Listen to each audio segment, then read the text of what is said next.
Welcome to Liberty Voice USA, the channel where truth still matters, facts still speak louder than politics, and where we refuse to let spin replace honesty. In an age where outrage is manufactured and integrity is optional, our mission is simple: cut through the noise and expose the moments that define the state of American democracy. Today we turn to one of those moments, a hearing that should have been routine, but instead revealed the deep cracks in political accountability. It happened when Congresswoman Jasmine Crockett faced Speaker Mike Johnson, and with one simple question, she stripped away the carefully rehearsed talking points to expose a truth that left the Speaker silent. It wasn't a shout. It wasn't a confrontation filled with fireworks. It was precision, a moment that demonstrated how powerful genuine inquiry can be when met with political evasion. Crockett's style has become something of a phenomenon in Congress, sharp, informed, and unafraid to challenge hypocrisy when she sees it. She doesn't rely on theatrics, she relies on clarity, and in this exchange, clarity was exactly what dismantled the facade.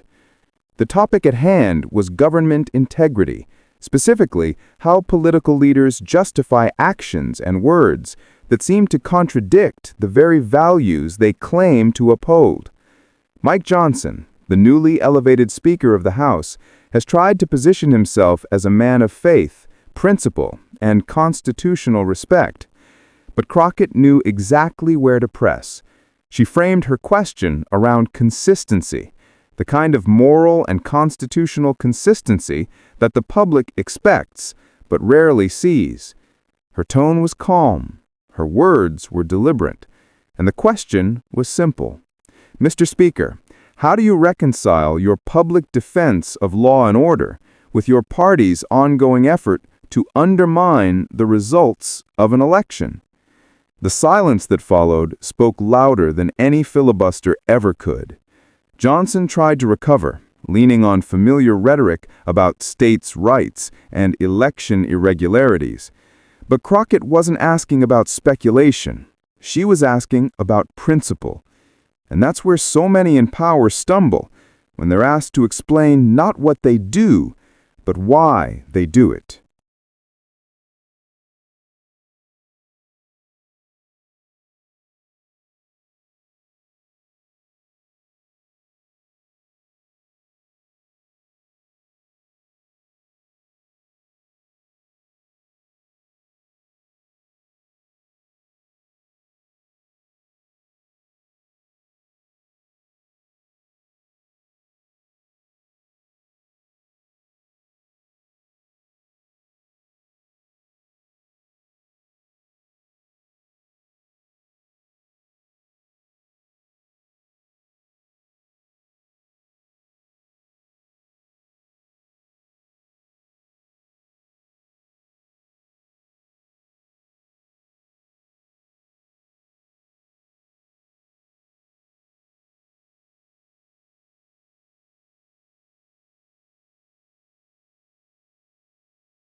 Johnson's background as a constitutional lawyer should have equipped him for the question. Yet in that moment, his response revealed something deeper, a pattern of selective interpretation. He spoke about defending democracy, but his record, especially his actions surrounding the 2020 election, tells another story. As one of the key architects behind efforts to challenge legitimate electoral votes, Johnson has often walked a line between faith-driven rhetoric and legally questionable conduct. Crockett's question forced him into that uncomfortable space where moral justification meets constitutional contradiction. Observers in the room noticed the shift. The speaker's usual confidence wavered. The moment wasn't about humiliation. It was about exposure. Crockett didn't grandstand. She didn't interrupt. She simply waited. And in that silence, the illusion of moral authority began to crack. Political analysts later described the exchange as a masterclass in congressional accountability, not because it was loud, but because it was quiet and controlled. Crockett's calm demeanor created a contrast that magnified the speaker's evasiveness. It's a tactic rooted in legal discipline, the art of letting the question do the work. The broader significance of this moment reaches beyond a single hearing. It reflects a growing frustration among Americans, Democrats, Republicans, and independents alike, who are tired of watching leaders evade responsibility under the guise of party loyalty. The exchange reminded many viewers that truth doesn't need to shout. It only needs space to breathe. For months, Mike Johnson has walked a tightrope between two competing realities. On one side, a base still devoted to the narrative of a stolen election. On the other, a constitutional duty to protect the very system that disproves that claim. Crockett's question forced those two realities to collide, and when they did, the result was silence, because there was no credible bridge between them.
That's what makes this moment more than just a viral clip.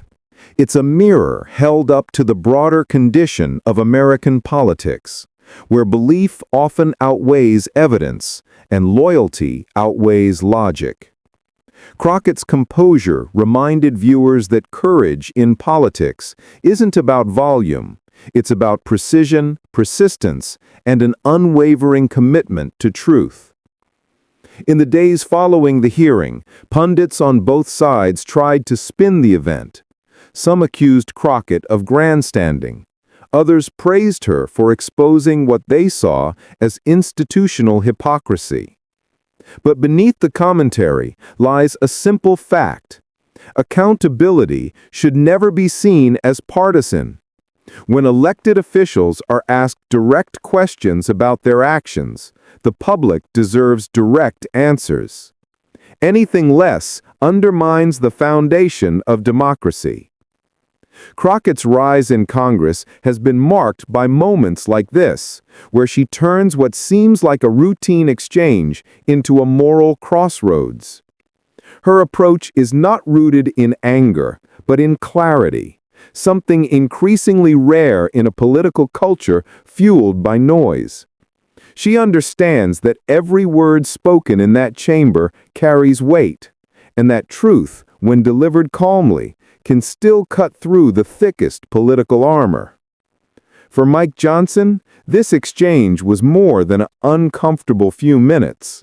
It was a reminder that leadership cannot coexist with selective truth. His silence wasn't just personal hesitation. It was symbolic of a broader political paralysis that grips Washington today.